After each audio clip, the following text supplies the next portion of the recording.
Hai. Rana. Kai ka bari. Ba sauki. Mutumi na da ranar da yadda ka san da karfi. Gaba kana jin daɗin wayan nan naka fa. Ka bari kawai. Wayan nan ai nice ne. Kai. Wow. Kai ta. Gaskiya kana da ka ta mana abu.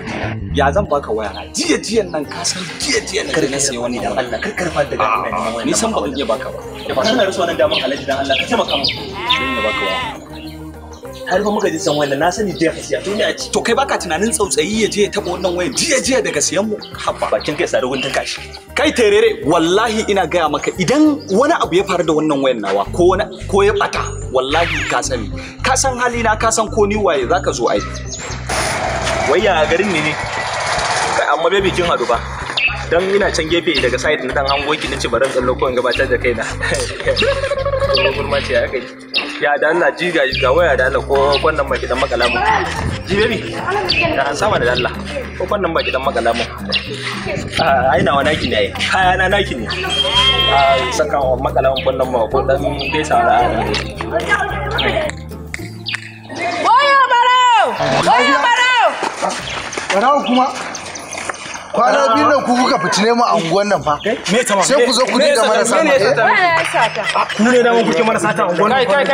Me ya faru? Wannan bani shi dan sanda ne ku bani shi. Me ya faru? Dan sanda ne? Wayan wannan. Sarawo ne muka kama shi yazo. Waya ne fa shi kenan ko sake. Waya na ne fa waya na ne bi gida. Dan sanda ne shi kenan ba.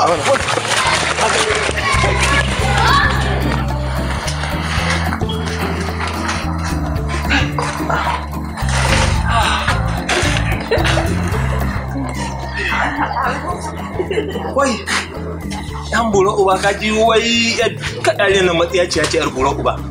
Wai barawo. Yana shiga uku Musa. Musa. Yaya. Kaga abin da tsinan nan kuma? Wayan ta ne ka ji. To daman kai nake jira yanzu wayan babu? Babu wayan. Na zai ba. Wallahi da in je wajen Musa gwarin kuma wajen dan sandan nan. Obisa!